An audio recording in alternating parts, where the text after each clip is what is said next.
You are the man who gave them the power to destroy themselves. And the world is not prepared. 8, 7, 6, 5.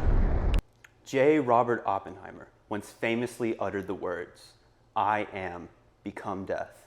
But years later now, he can utter new words, "I am become movie." In the new Christopher Nolan, Oppenheimer, we see the creation of the atomic bomb and the aftermath on it and its creator. Yeah, that's basically what this movie's about. What's interesting is Oppenheimer has always been someone that I've known about, but they never really teach about him very much in history class. I'm honestly kind of surprised that there hasn't been a movie about him already. Yeah, me too. And I knew nothing about him. I've seen the clip where he says, "I am become death," but I've only seen that. I don't think he even really knew his name, honestly. This movie is Christopher Nolan's, I'm not exactly sure what number. He's done a lot of movies. This is his first movie, though, in recent years to not come out through Warner Brothers. It's actually through Universal, which is interesting because he didn't like Warner Brothers' treatment of Tenet, because Tenet was released sort of around the pandemic and it failed kind of miserably financially. I didn't even know. Yeah. I liked Tenet. Yeah. I thought it was good. So he moved studios to go work with Universal, and now he's released his first Universal picture, and apparently Warner Brothers is kind of begging him to come back. Really? Yeah. I mean, I would too. Yeah. If I had Christopher Nolan and I lost him, that'd be the worst breakup ever. I know, that'd be so sad. What'd you think? I loved it. I loved it too. Okay, great. I'm glad, because after the Barbie review, where I felt like we had pretty stark different opinions, I wanted us to come together and unite under the vision of Christopher Nolan and get our opinions on this. This is a movie that some people say is kind of hard to spoil because it's real stuff, mostly. Yeah. But it follows Oppenheimer in his youth, and then like Christopher Nolan movies, this movie kind of jumps around in time a lot. Right. Yeah, so we got portions of this movie that's about this trial about Oppenheimer and if he was a communist. There's parts of the movie where you see his love life and you see his relationship with Robert Downey Jr.'s character, and even some interactions with other famous people, and of course the building and the bombing of the atomic bomb. I mean, you just get a feel for this morally sort of ambiguous scientist, and you kind of get put into his shoes, and you start asking yourself, what would I do in this? Would I make that bomb? You know what I mean? Now, he isn't the only one who built the atomic bomb. I think that's one thing that he kind of gets. He's known as the father of the atomic bomb, but when you're watching the movie, he pitches ideas to the scientist and it doesn't work out all the time. He's not They portray him as this super genius, but it's not a beautiful mind kind of thing. Yeah, he's more like a director in a way, where he's just sort of the person commanding the project and getting the scientific minds to do what he needs them to do to make this thing happen. Yeah, so it's a collaborative effort. A lot of the scientists, for some reason, are childhood stars, like Roderick. Roderick rules. Yes, Roger rules. Yeah. And Josh Peck. It's spherical. Spherical. Yeah, how'd they do for you? They were fine. I mean, there wasn't a ton of part.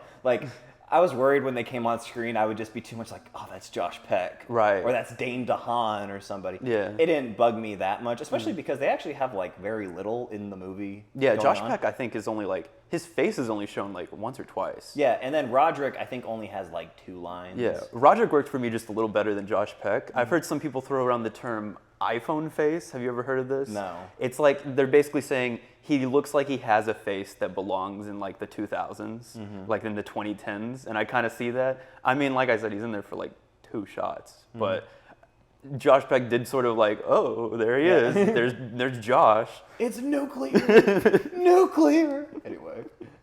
We also got Florence Pugh in this movie and Emily Blunt.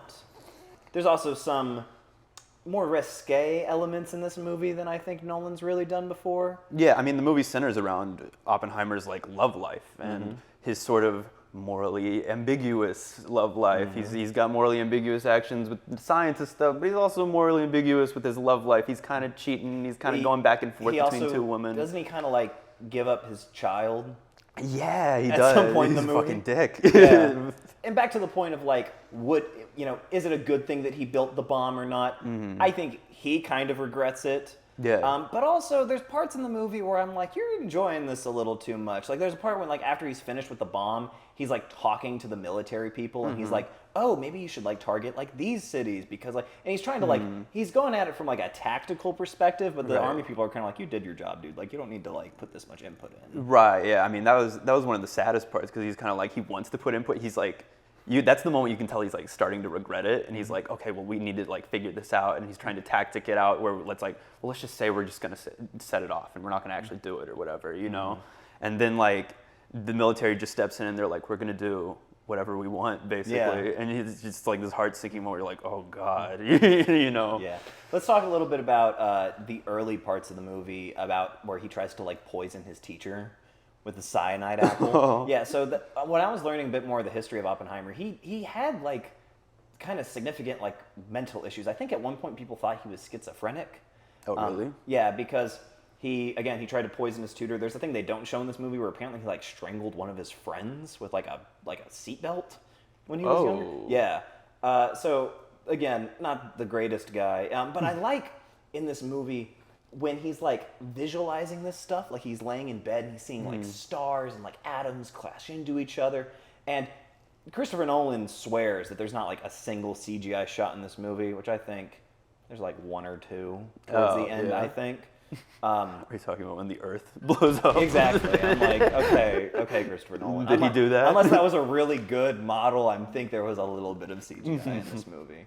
But again, most of the movie is very practical. So like those scenes where you see like atoms clashing into each other and stuff, and you're just taking it and you're like, oh wow, he's got like such a big, broad mind. That kind of brought me into the movie. He's got the ambition, you know. I like the way that it like we talk about Oppenheimer as like a morally corrupt person, but what Nolan does well in his movies is he kind of likes to, he's good at like playing both sides with his character, because you do get like endeared to Oppenheimer.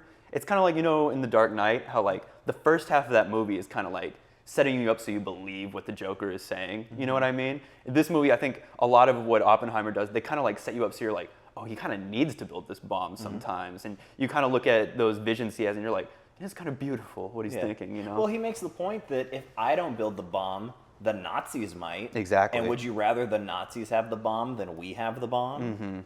And he's Jewish too, which I didn't know.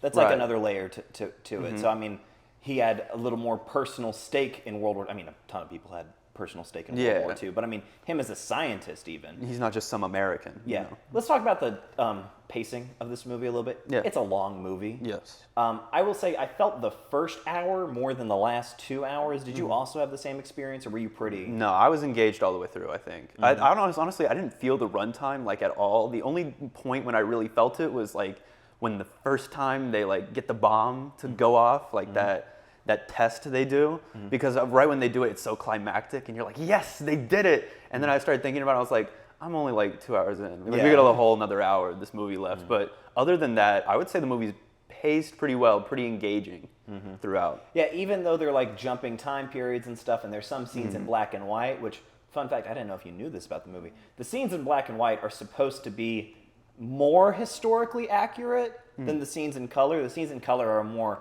conjecture stuff that we know about Oppenheimer, but Christopher Nolan did take some creative liberties with it. Although honestly, apparently it's pretty accurate to his life story. I mean, that would make sense considering, like, you know, the trial would obviously be more documented than, say, all this top secret stuff that I don't know if Christopher Nolan got his hands on or whatever. Yeah.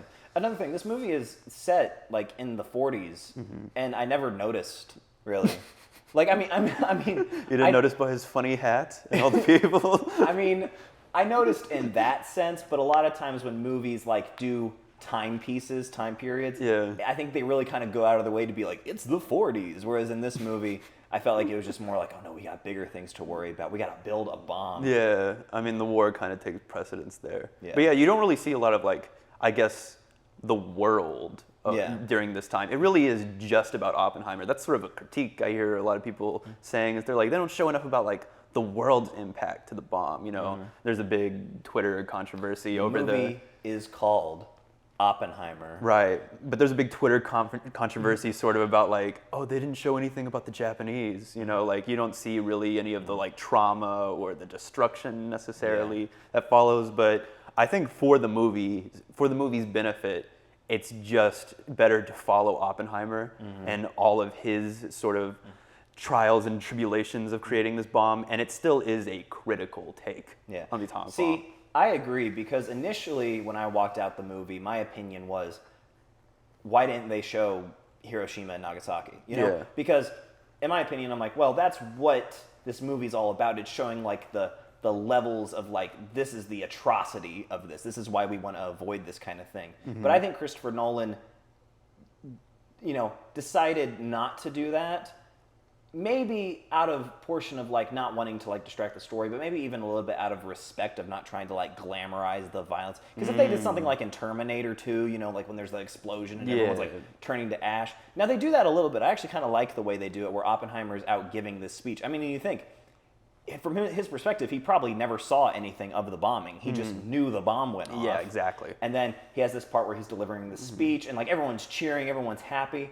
But then he's like looking around and he sees like this woman's skin peeling off. So tense. It's crazy, that scene, because it balances like anxiety and in a way like kind of joy. It's weird because like you see all the people screaming and they're like, yeah, we did it, like America, whatever. We ended the war. And then that like fades and turns into like sort of like a dark, like overwhelming cheering. Yeah. It's a really fucking because then well-directed he scene. sees someone screaming, and then he imagines the screaming of like somebody dying. He like has this vision of like running into a corpse. And what's weird too is he's like looking around the room, and like under the bleacher there's like these people making out, and it just kind of goes to and there's like another guy throwing up outside. It just goes to show that like people really had mixed feelings on the introduction of like nuclear weapons. Right, and not showing it in that way, not showing like what it actually looked like when it blew up or the aftermath. It shows how people didn't like know what the atomic bomb really meant. You know, they talk about that a little bit in the movie, of how no one will know the impact until it's done. And even when it is done, they might not know the impact of it, you know? So you see people cheering and screaming, and then you see Oppenheimer and he's just sweating wide-eyed, and you see everything on his face. Cillian Murphy does a good job. That's what I was going to say. The performances here, all top-notch, I think. Again, I don't know too much about the historical figures they're portraying, so maybe some people are like, oh, Robert Downey Jr. really didn't get that guy right. But like, Cillian Murphy. Yeah.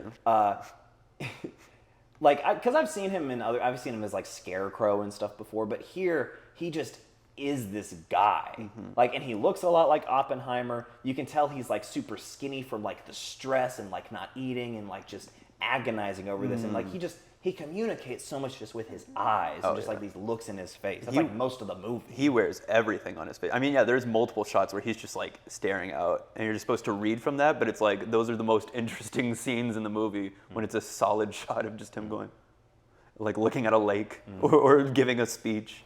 Robert Downey Jr.'s character, I thought, was also great in this movie. I thought he was manipulative, conniving, conceited, you know.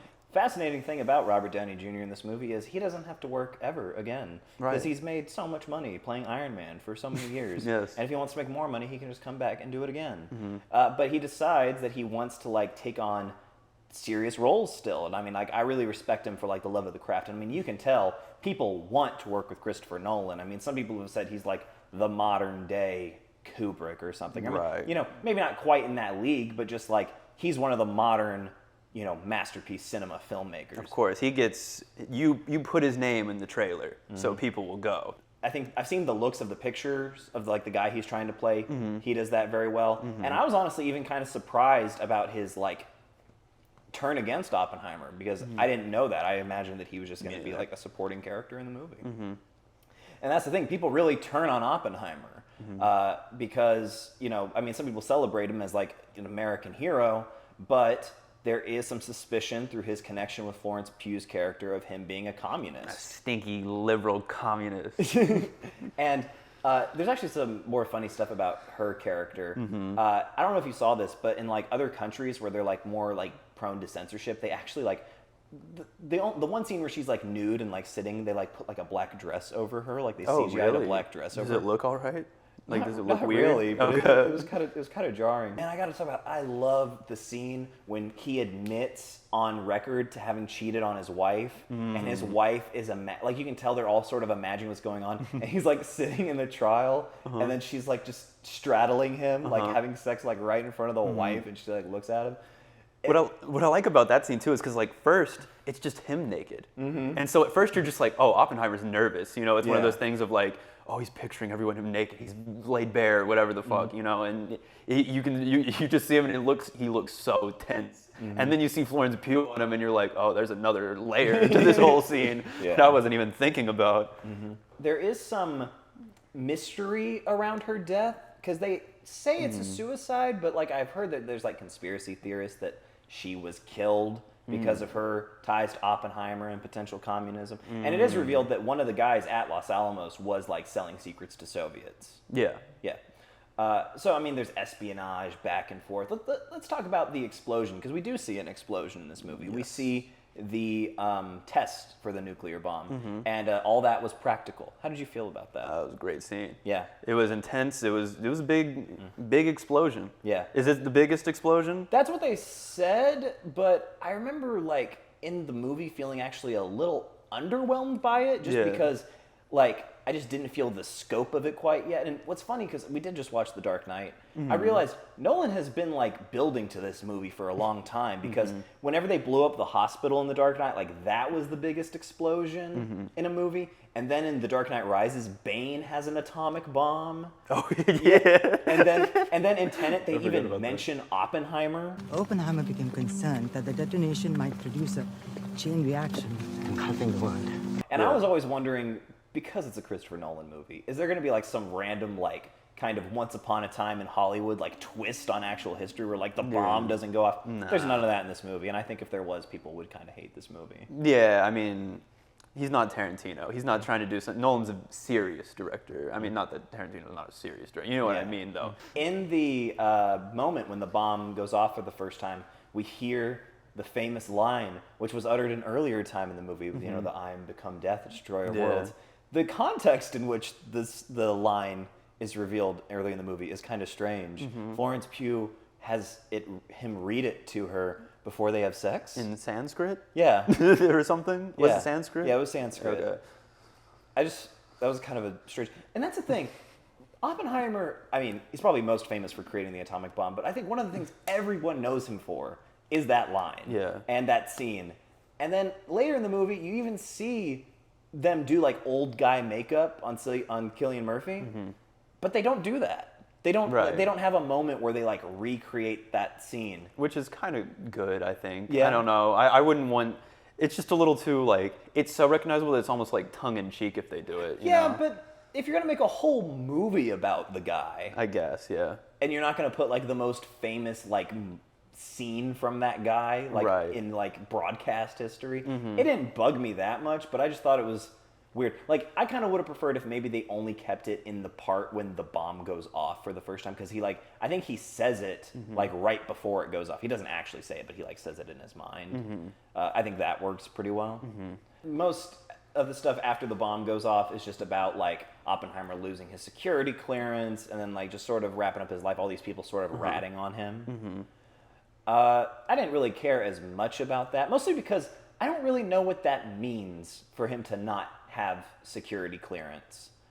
Like, does that just mean that like he's just not involved in working with the government anymore, when he could just go off and be a professor or something? Like because the movie made it a really big deal about like Oppenheimer's losing his clearance, and I just, you know, I'm just standard audience goer. I didn't really know what that meant for him. Yeah, I don't really know military terms either, but I guess it's just he's losing his control over his creation. You know, he made the atomic bomb, and now he has absolutely no say in what goes on with it, or he doesn't even get to know what happens to it. He gets to talk to President Truman, which is basically like, stop crying like a little bitch, J. Robert Oppenheimer. He tells him to stop being a Nancy boy. Oh, boo-hoo. Let me play a sad song for you on the world's smallest violin. This is serious. That's actually also a true story. Okay, I was hoping that was a true story, because when I saw that, I was like, wow, he's a dick. I hope they're not like, you know, like playing it up too much or anything. They do that with a couple of the military like people in here. Like there's a part when they're like discussing like where they want to drop the bombs, and one guy's like, oh, let's not drop it here because like me and my wife went on a honeymoon there and it's beautiful. We have a vacation house or something like that, yeah. Whereas like just like millions of lives saved all because of this arbitrary thing. Well, he says it has a lot of cultural significance. Yeah. And then he says we also vacation there though. Yeah. So it's just about the cultural significance. Yeah. And not about the vacation. I love the ending of this movie. So I think that was honestly like the highlight of the movie for me, because throughout the movie, there's this part where Einstein and Oppenheimer have like this talk by a lake, and then Robert Downey Jr.'s character walks up and then he tries to say like, "Oh, hey, what's up, Einstein?" And then Einstein's like, "Oh, fucking, like, don't talk to me." And the whole time, he thought that Oppenheimer's like said something negative about him, and like that's to what slight him. Yeah, that's what caused him to kind of like have this animosity against him the whole time. But at the end of the movie, it's revealed their actual conversation was, they talk earlier in the movie about if they set off this test bomb, there might be a chain reaction that like sets the atmosphere on fire and like destroys the world. And Oppenheimer's basically like, yeah, I think we still did it. Like implying that, even though that didn't happen, the creation of the atomic bomb is what's eventually going to lead to like the downfall of humanity. And he has like visions of like a nuclear holocaust. Then he just like stares in the camera in the movie. And his life is now just constant anxiety of, I am the reason if there ever is a nuclear war, I am the one who caused it. And it could easily happen. Yeah.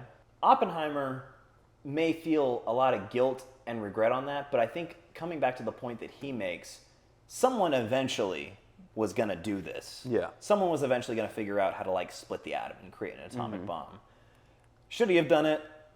Probably not. Yeah. But was the deterrent of it enough to like save lives and end the war? Because it is pretty much what ended the war. Yeah. I mean, 100% it ended the war. People were scared. Yeah. People did not want it to happen again. But yeah, like I said, I like that it touches on the both sides of it, where if he didn't create it, Heisenberg split the atom, So he was already on the path to making that bomb. They already knew that the Germans were probably going to make that bomb. They mentioned a little line about how Hitler may not make the bomb because of what's it called? Anti-Semitism. Anti-Semitism. Yeah, because most of they called quantum physics like Jewish science. Yeah, see, that was a little interesting line. I was like, whoa, I didn't even think about that. I didn't even know that Hitler considered that Jewish science or anything like that. But yeah. You want to rate the movie, Braden? I do. Okay. I do. We didn't talk about the music, though. Oh, let's talk about the music. We got to talk about the music. Great. Amazing. Love it. It's a lot of those great violins going, they go at it, they go crazy. Yeah. Christopher Nolan's usually been critiqued ever since Dark Knight Rises that like sometimes in his movies you can't like understand what's going on. The sound design's a little off. There were like one or two times in this movie that was kind of what I felt, but I think generally the audio mixing has improved. Yeah, it was just genius, some of this music. I like there's one scene where they're like, I think it's like before the creation of the atomic bomb, but there's like a bunch of like metal sounds used for like percussion and like little like tss and shit, like bomb sounds, and it's like used to make the music. I thought that was really creative and cool, and it got me in the mood for a bomb, Yeah. Okay, Braden, let's rate Oppenheimer. I'm gonna give it 5 out of 5. Really? Yeah. Wow, okay. Just thinking about the importance of this movie and like the fact that this movie talks about such a significant moment in time in human history, I can't really think of anything that like hurts the movie in my mind. At first it was the idea of like, should we even be making a movie about this guy? And then it was like, they didn't show the bomb. I think all the performances are great. The cinematography is beautiful. And it's an important movie. Yeah, Definitely. And some people may even say that this and Barbie is kind of saving cinema right now. Right. It's actually getting people to come back into the movie theater. And for that, I applaud it. Oh yeah, of course, of course. I don't know exactly where I sit on the ratings. I'm gonna go 4.5. I teeter on that 5 out of 5 though. I don't think there's anything really holding the movie back. Like I can't think of any like big flaws with the movie. I'd say maybe it's not super rewatchable, but that's not really what I care about for this type of movie. I had a great experience with it.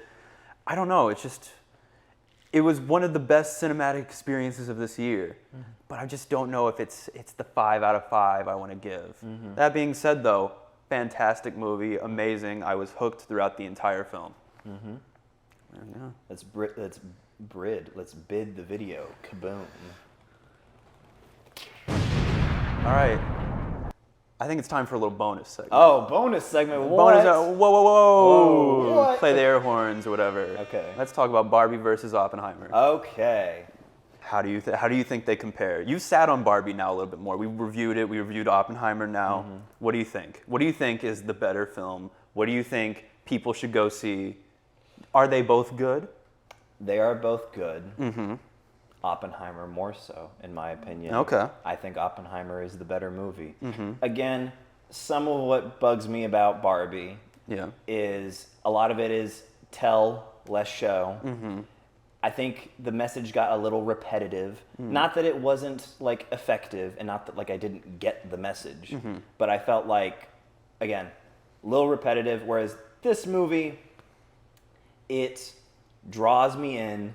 It's about a historical figure. I mean, I guess Barbie is kind of a historical figure. Yeah. And I wouldn't say I had like, obviously I probably had a little more fun watching Barbie, like all the silly like Ryan Gosling, like the antics that him and Margot Robbie were getting into. Right. But Oppenheimer is more of a movie that I could like think on, and a movie that I think I would come back to before Barbie. Okay. Even though like Barbie is probably a movie that I would like watch with people. You know, Right. if they'd be like, all right, let's watch like a silly movie from 2023. We probably watch Barbie.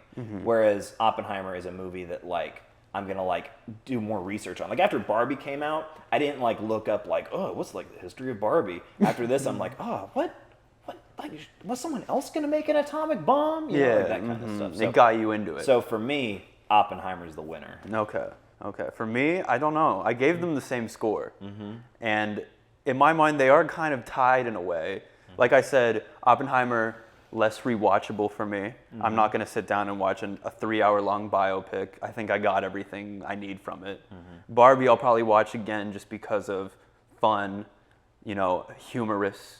And I did like the message of that movie. And there's things in that movie where I'm like, I kind of want to see that again. Like that last scene where it gets all white and she starts talking to the crew. I'm like, wow, I kind of want to watch that again because I want to make sure I got everything from it, you know?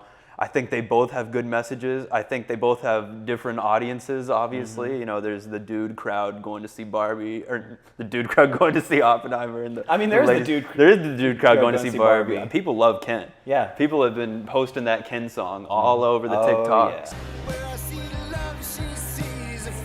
It's a tough call. I think I will go Oppenheimer, though. Overall, it is the tighter experience, I would say. It's more... Would you say it's the better movie? I guess I would say so, yeah. I guess it's constructed maybe a little bit more solidly. And it has, you know, something about the gravitas of it, the epicness, and like you said, the importance of that film. But it's also, you know, Barbie's kind of an important film, too, in its own way. So I will go Oppenheimer if I was going to recommend one, but I also highly recommend you see Barbie. Oh, yeah. I mean, I would say... I mean, obviously, there's like a writer's strike going on right now, so some people are saying, like, don't go support seeing the movies. But if you happen to have seen them or come across them, I'd say that they are enjoyable watching experiences. I mean, with the writer's strike, these might be your last chance to see some movies in theaters. So go get them while they're hot, I guess. Do you think this is going to lead to a bunch more, like, copycats of this? Like, I know that, like, apparently, like, the new Saw movie is coming out the same day as like a Paw Patrol movie. Yeah. So people are saying like Saw Patrol. Yes, and that's not gonna happen. Yeah. That's too forced. Barbenheimer was a natural sort of, oh, these movies are on the same day. No, one's Barbie, Greta Gerwig directed it, and one's Oppenheimer. No one cares about Paw Patrol. Like I think the directors and the different audiences and the funniness of, oh, we're gonna go see these polar opposite movies. That's what drew people in. But do you think studios are going to start copying that? Yeah, I think they will start using it as a trend, but it's going to die out eventually. You know, maybe if they release 2 good movies on a day, you know, people will see it again. Because I think some people will try that. Like what'll happen is there'll probably be like one good movie, and then they'll like a studio will have like a movie that's kind of like the opposite of that movie, but it's bad, but they'll link it on the same day to try and like promote Boost the it sales, that way, and then it won't work, and then the other movie will just tank. Right, of course. I mean, people aren't going to go see... it's a risky move releasing 2 big movies on the same day. That's true. I remember when they were going to release Civil War and Batman v Superman on the same day. Can you imagine? That would have been insane. And people were deciding which one they were going to go see. Oh, I'm not going to support that other one or whatever. Taking sides. I like the positivity that we're both going to see both the movies. How did you feel about seeing both on the same day? Would you recommend that experience, or would you recommend seeing them separately? I liked that experience mostly just because it was like a movie-going experience I hadn't had before. Yeah. You know, and it's kind of weird. Like, I don't think have you done a double feature before? Yeah, but I've never done one before quite like that. I mean, I've watched like a bunch of movies at home in a row, but I've never actually gone to the theater. It was the same theater I went to also. Yeah, I honestly am kind of curious because I feel like everybody watched Oppenheimer first and then Barbie. If you watched it on the that same was day. generally what I was hearing. But I am very curious what the opposite order would have felt like. Because, like, after watching the seriousness of Oppenheimer and then the silliness of Barbie kind of, like, tainted it for me a little bit. Because I'm like, there's nuclear bombs, everyone's going to die. Yeah. Whereas I feel like if I watched Barbie first, Oppenheimer may have felt more like a slog for me because I'd be like, ugh, this movie's so long. I'm like, oh, I get it. We're all going to die. Right. You know? Yeah. So I really feel like that may have influenced my opinion of the movie. Barbie's about dying too. She talks about that a lot. She talks about change, growing older, dying. Yeah. But I know what you're saying. When you watch one is like mass genocide, the other one's like, oh, we're gonna die. I'm gonna die one day. Yeah. It's existential versus mass existentialism, I guess. Are you rushing to see either of them again? Like I said, I kind of want to watch Barbie again.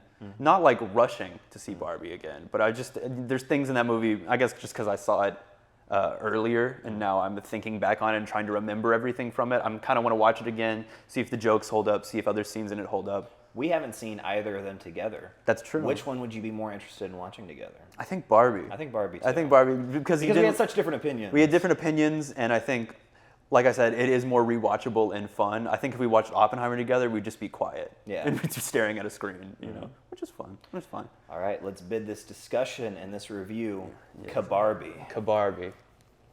I am become death, destroyer of worlds. That's what he said after the first atomic bomb got detonated. There was a black guy named Earl Charles who was there when it happened, and he has a famous quote from that very moment. He said, "Shut the fuck up." What the fuck are you talking about?